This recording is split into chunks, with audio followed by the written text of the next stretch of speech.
Magandang araw po mga kabayan. Naway safe po ang lahat. Ngayon po mag-umpisa na po akong mag-impake ng aking luggage.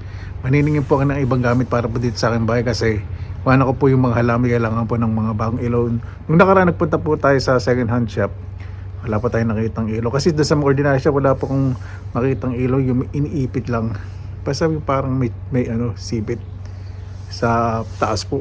Meron po kasing surface sa taas na ilalagay lang po. Sana makakita po ako para hindi naman mag-suffer yung aking mga halaman. Naway safe po ang lahat. Nakita nyo po, mataw, may mga ebags na hindi po mapagkatulog. Ay nako, in 4 days nasa Pilipinas na po ako. Next week by Wednesday nasa Pilipinas na. Naway safe po ang lahat, lalo na po yung mga wipo sa Pilipinas at aalis po ng Pilipinas. Maghanap po tayo lagi ng inspirasyon, lumaban po tayo lagi. Laging positibo po. Okay lang po umiyak sa tahiming dagat, natural lang po yan. Basta lagi pong manalangin po sa Panginoon. Sama po ninyo ako. Nung nakaraan, di ba nag-attend po tayo dahil magagabi na. Pakita po sa iyo, kasi mga nag-request po, pakita daw po ng maluan. Ngayon po, ito po yung nilipat natin, po yung nabuhay po. Di na po din nilipat kasi may moisture po yung lupa. O di ba, ang ganda. Ito pang matagalan na po yan. So kahit winter season, buhay na buhay po yan. Saka na po nasa ilalim ng bubong, so hindi siya masyadong may expose sa snow. So pag nakasurvive po yan next year, hindi ko na po alisin po yan. Ganda po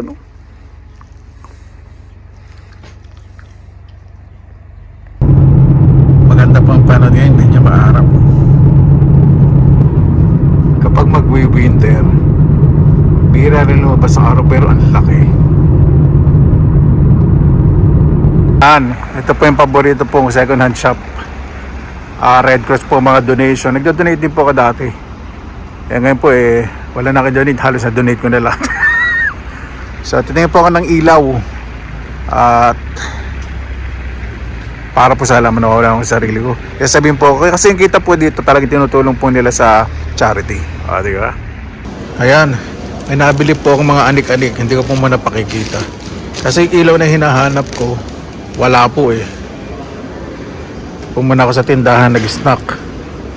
Pag uminto po ako dito, bibili ko ng tinapay saka ng buko juice. Meron na po tinitinda itong buko juice, may kamahalan.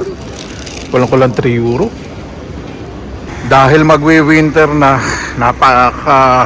napaka-ikli na po ng ng araw. Mag-alas 4 pa lang po ng hapon pero madilim na. Pero ang bangis ko, iliwanag mo sa araw-araw. Ano daw? Pupunta mo muna ako sa bus stop pa uwi. Ay nako, maraming salamat po sa pagtsatsaga, sa pag-istima po sa kabangisan ko dito. Sa panonood po. Hindi po masyadong makalabas dahil sobra nag-aayos po ako sa pamamahay, yung mga gamit ko. Kasi ko na po yung luggage. Kasi ako nung bago umuwi, saka po ako maglalagay ng mga gamit sa luggage. Saka gagawa po ng listahan kahit po saan pumunta para wala pong makalimutan at walang sisihin. Social pa ng mga bus stop ngayon glass wall.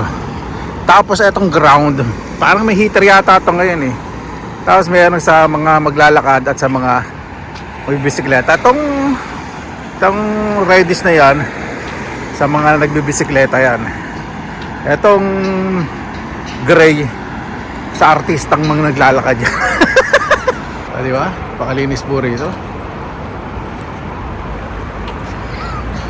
Yan, dito na po sa bus.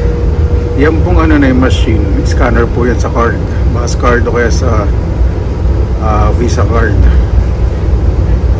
para convenient po sa pagbabayad. Di ba?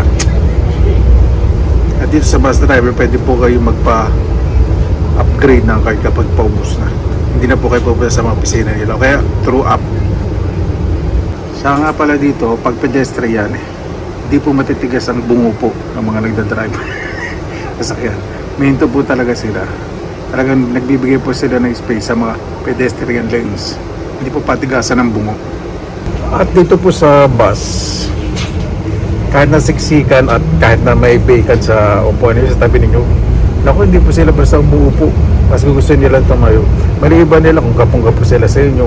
Ayun, madalas yung may experience na lagi may tumatabi sa akin. Ewan ko lang kung bakit. Yan po, ito po yung nabili kong ilaw. Kasi siya, nabebend po siya para sa cactus. Yan lang po yung nabili ko. Hanap na lang po ulit ko sa ordinary siya pag nasa second hand. Kahit gumasas ako para hindi matepok yung mga halaman ko. At yung damitan ko po, naayos ko na po. Napakarami ko na po na-donate. Napakamura po kasi dito ng mga damit eh. Pag end of season, minsan 1 euro, 2 euro, 3 euro. Kaysa po bumili sa second hand. So bago na lang po, di ba? Ayan po yung luggage ko. Dalawa. Isang hand luggage saka isang traveling luggage. Ready na po ako. Sobrang excited po no. Ay, pasensya na po sa vlog po ngayon Wala pong masyadong maipakita po sa inyo sa pamamasya dahil talagang naayos ko po yung aking mga gamit. Ayan po mga kaubayan. Pagod na artista.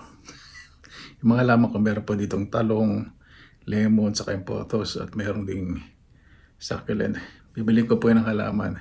Nasa yung ilalagay sa taas para pagdating ng winter kasi siyempre sa Pilipinas pag winter madaling po dito. Hindi mabubuksan ng ilaw dito sa loob. So, lalagyan ko po ng timer para hindi mamatay naman. Ang mahal-mahal pa naman po ng mga halaman dito. Lalo na po itong lemon na ito. Ako, sana mamulaklak po ito sa summer next year. Paano po maraming salamat po mga kabayan sa inyong nila sa Pinilangang Lakbay. Pasensya na po. At hindi po tayo masyadong makaalis. Ng mga nakaraang buwan, hindi po tayo masyadong nakapagod dahil sobra pong nabisi sa prepare po sa pag-uwi po sa Pilipinas. Paano po? Basta lagi po tayong positive vibes, good vibes. God bless po lagi mga araw. Laban lang.